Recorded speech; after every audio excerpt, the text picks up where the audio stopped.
ദക്ഷിണേന്ത്യക്ക് പുറത്ത് മിഷണറി പ്രവർത്തനം ഏറെക്കുറെ അസാധ്യമാണെന്ന് തെളിയിക്കുകയാണ് ജബൽപൂർ. തീർത്ഥാടനത്തിന് പോയ മലയാളി വൈദികരെ ഉൾപ്പെടെയാണ് വളഞ്ഞിട്ട് മർദ്ദിച്ചത്. വഖഫ് ബില്ലിൽ പാർലമെന്റിൽ ചർച്ച നടക്കുന്ന സമയത്ത് തന്നെയാണ് ക്രൈസ്തവ വിശ്വാസികൾക്കു നേരെ അതിക്രമം നടന്നത്. ന്യൂനപക്ഷങ്ങളുടെ സുരക്ഷയെക്കുറിച്ചുള്ള ആശങ്ക ഒരിക്കൽ കൂടി പുറത്തു കൊണ്ടുവരികയാണ് ജബൽപൂർ അതിക്രമം. ഏത് മതത്തിൽ വിശ്വസിക്കാനും പ്രവർത്തിക്കാനുമുള്ള സ്വാതന്ത്ര്യമാണ് ഇവിടെ ചോദ്യം ചെയ്യപ്പെടുന്നത്.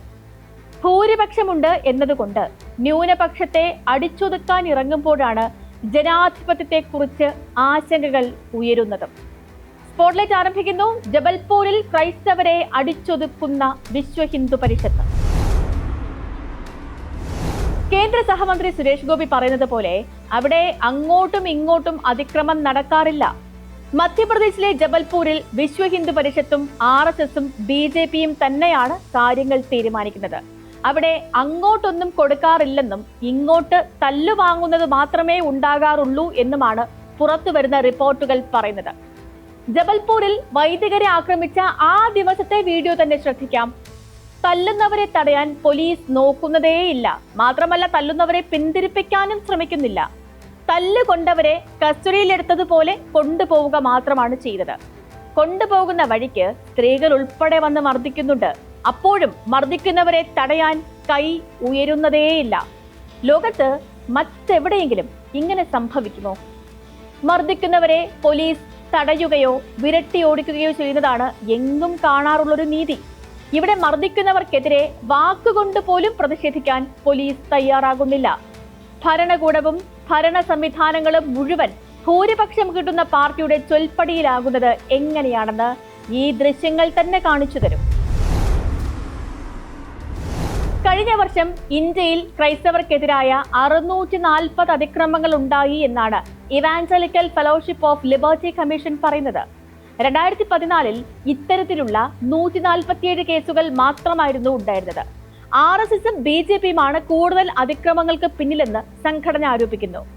യുണൈറ്റഡ് ക്രിസ്ത്യൻ ഫോറത്തിന്റെ കണക്കുകൾ അനുസരിച്ച് 2024 ക്രൈസ്തവർക്കെതിരെ രാജ്യത്ത് 834 അതിക്രമങ്ങൾ നടന്നു.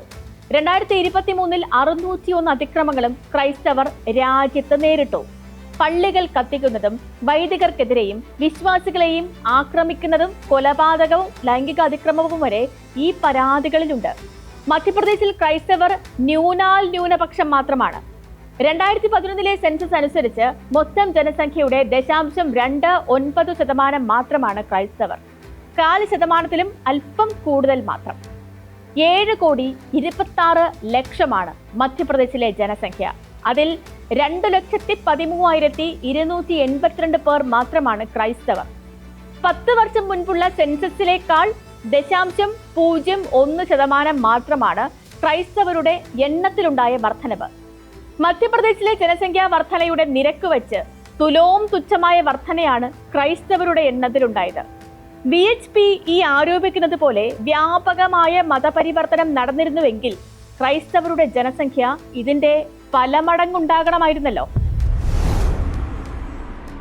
ഇന്ത്യയിൽ ക്രൈസ്തവർക്കെതിരായ അതിക്രമങ്ങൾ വർദ്ധിക്കുകയാണെന്ന് മാർച്ച് 19 ഐക്യരാഷ്ട്രസഭയുടെ മനുഷ്യാവകാശ സമ്മേളനത്തിലാണ് പരാതി ഉയർന്നത്. നരേന്ദ്രമോദി സർക്കാർ അധികാരത്തിൽ വന്നതിനു ശേഷം അതിക്രമങ്ങളിൽ 555% വർധനവുണ്ടായി എന്നാണ് ചൂണ്ടിക്കാട്ടപ്പെട്ടത്. ഇന്ത്യയിൽ ക്രൈസ്തവർ വലിയ തോതിൽ പീഡനം അനുഭവിക്കുകയാണെന്ന് American centre for law and ജസ്റ്റിസിലെ CC ഹെയിൽ ആരോപിച്ചു. 2024 ജനുവരിക്കും സെപ്റ്റംബറിനും ഇടയിൽ മാത്രം 600 പള്ളികൾ കത്തിച്ചുവെന്നാണ് സമ്മേളനത്തിൽ ഉയർത്തിയ കണക്കിൽ പറയുന്നത്. മതപരിവർത്തന നിയമം തെറ്റായി വ്യാഖ്യാനിച്ചാണ് അതിക്രമങ്ങൾ നടന്നത് എന്നും ആരോപണമുണ്ട്. കരോൾ ഗാനം പാടിയതിന് പോലും ഇന്ത്യയിൽ ക്രിമിനൽ കേസെടുക്കുന്നുണ്ടെന്നും ജനീവയിൽ ചൂണ്ടിക്കാട്ടപ്പെട്ടു. ജബൽപൂരിലുണ്ടായ അതിക്രമം അത് ഒരൊറ്റപ്പെട്ട സംഭവമല്ല. ഭീമ കൊറേഗാവ് കേസിന്റെ പേരിൽ ജയിലിലാക്കിയ സ്റ്റാൻ സ്വാമി ജസ്യൂട്ട് പാതിരിയായിരുന്നു. ഓസ്ട്രേലിയൻ മിഷണറിയായ ഗ്രഹാം സ്റ്റെയിൻസിനെയും 10ഉം 7ഉം വയസ്സുള്ള കുട്ടികളെയും ചുട്ടുകൊന്നത് ഒഡീഷയിലാണ്. മണിപ്പൂരിൽ ക്രിസ്ത്യൻ പള്ളികൾക്കു നേരെയുള്ള അതിക്രമം ഇപ്പോഴും തുടരുന്നുണ്ട്.